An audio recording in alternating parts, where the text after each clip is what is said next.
Assalamualaikum warahmatullahi wabarakatuh. Alhamdulillahi rabbil alamin.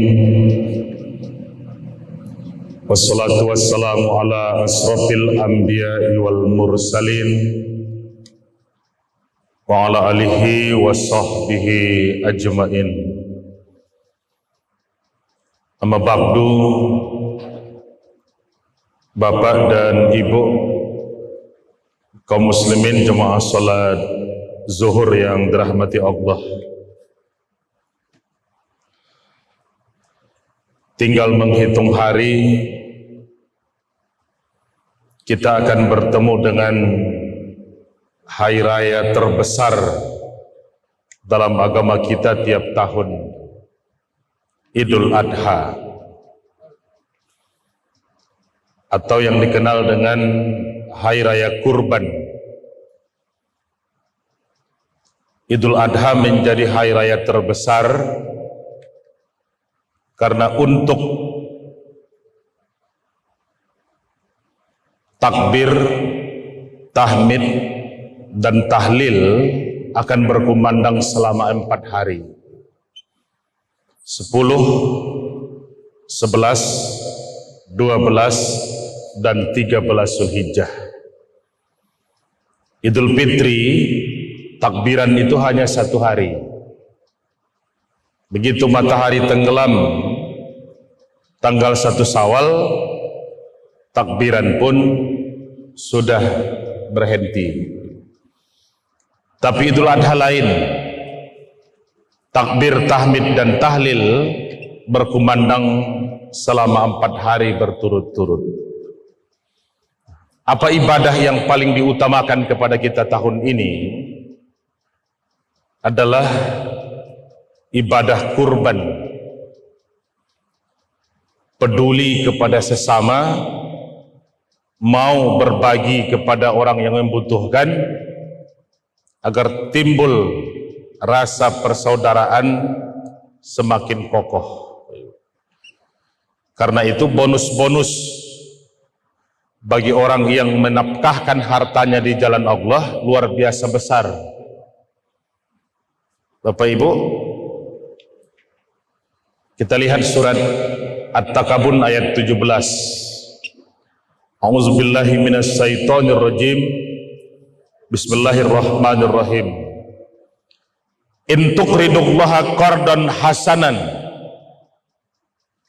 Siapapun saja di antara kamu yang mau meminjamkan kepadaku pinjaman yang baik, kata Allah, kamu pinjamkan kepadaku pinjaman yang baik, kamu keluarkan hartamu, kamu berikan rezekimu, kamu keluarkan dari rekeningmu, kamu berikan pinjaman yang baik, yudhaifhu lakum, aku akan lipat gandakan, aku akan gandakan, besarkan jumlah balasan kepadamu. Maka sebenarnya tidak ada rugi dan tekornya orang yang bersedekah. Tidak ada bangkrut dan jatuh miskinnya orang yang peduli kepada sesama.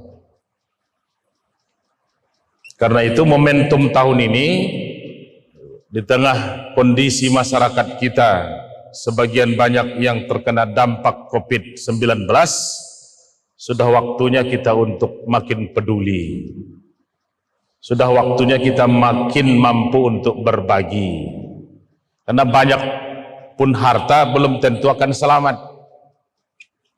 Banyak harta justru kadang membuat banyak orang makin rakus, makin tamak, makin serakah, makin cangok, makin sampilik karyang. Banyak orang justru diperbudak oleh hartanya. Dan kisah-kisah tentang itu sudah ada sejak zaman dahulu.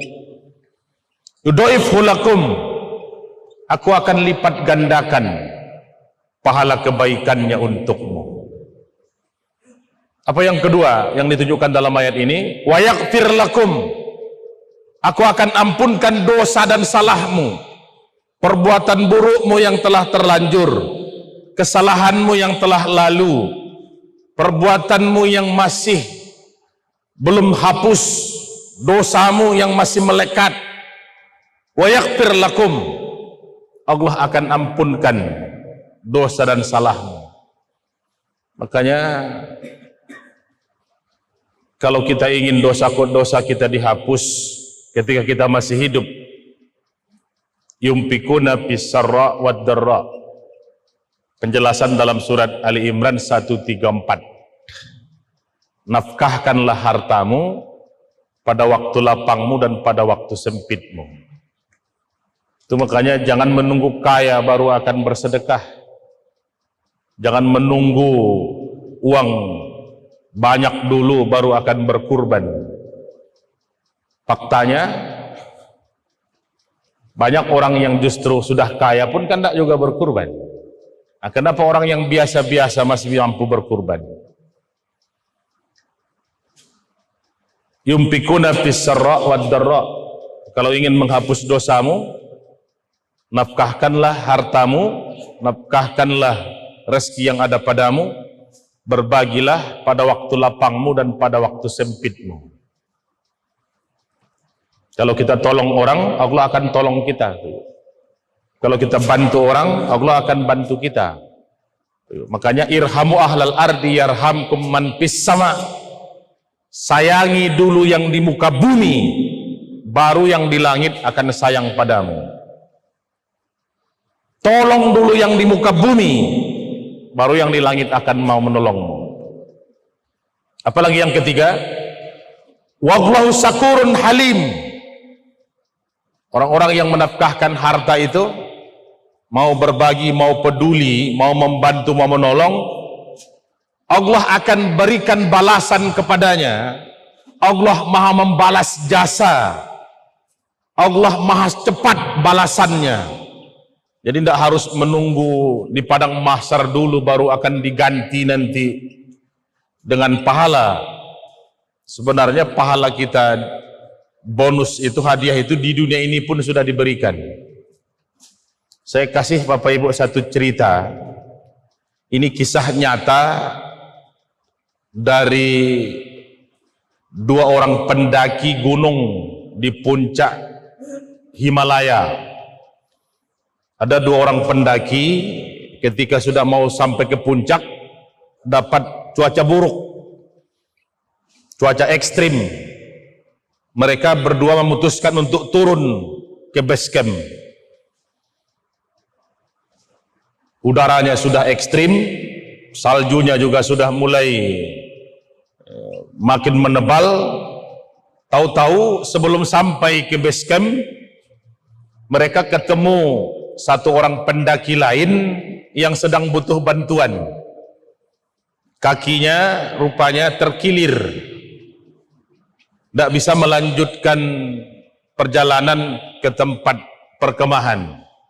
Apa kata yang satu kepada yang temannya ini harus kita tolong, dia menderita, kalau tidak kita tolong ini akan meninggal, ini harus kita selamatkan. Apa kata temannya yang satu? Hari ini, saat ini, jangankan menolong orang, diri kita belum tentu selamat. Kita saja belum tentu selamat, bagaimana menolong orang? Tinggalkan dia, biarkan dia. Saya tidak ada jaminan kalaupun saya akan selamat. Dia tidak mau tolong. Teman yang satu ini malah melanjutkan kembali ke base camp tanpa membantu satu orang pendaki yang ketemu yang sedang butuh pertolongan itu. Temannya yang satu tidak. Walaupun cuaca ekstrim, dia angkat juga orang yang sedang terkilir ini. Dia papah, tidak bisa dipapah, dia gotong. Susah payah dia. Perjalanannya makin berat, harus menggotong satu orang pendaki pula yang sedang terkilir kakinya. Tapi akhirnya dengan susah payah beberapa kali berhenti, dia selamat sampai ke base camp, ke perkemahan, membawa orang yang terkilir itu. Begitu dia cari tanya temannya yang tadi berangkat lebih dulu yang tidak mau membantu itu, belum juga datang. 2 jam ditunggu tidak juga datang. 6 jam ditunggu tidak juga datang. Akhirnya dicari tim pencari. Begitu ditelusuri kembali, rupanya temannya yang egois tadi, yang tidak menolong sesama itu, yang tidak mau membantu waktu sulit itu, telah mati kedinginan. Tidak bisa bertahan dengan cuaca yang ekstrim di salju itu. Pertanyaannya, kenapa yang menolong dengan susah payah ini selamat? Kenapa dia bisa bertahan? Rupanya, begitu dia mengangkat tubuh temannya itu, datang peluhnya, datang capeknya, datang letihnya, datang keringatnya. Inilah yang menolong dia dari cuaca yang ekstrim itu. Walaupun dia harus susah payah, harus menambah tenaga ekstra, tapi ketika dia menolong temannya yang sakit, keluar juga keringatnya, keluar juga peluhnya. Inilah yang menolong dia dari cuaca yang ekstrim itu. Karena itu beban berat dengan menolong sesama, membantu sesama, justru bahkan akan menyelamatkan kita. Pelajaran penting, kalau kita bersikap egois, bersikap tidak mau peduli, bersikap tidak mau tahu dengan orang lain, Allah juga tidak mau tahu dengan kita. Mudah-mudahan momentum Idul Adha tahun ini menjadikan kita orang yang bisa menyembelih sifat hewan, menyembelih sifat binatang, tidak egois, tidak serakah. Assalamualaikum warahmatullahi wabarakatuh.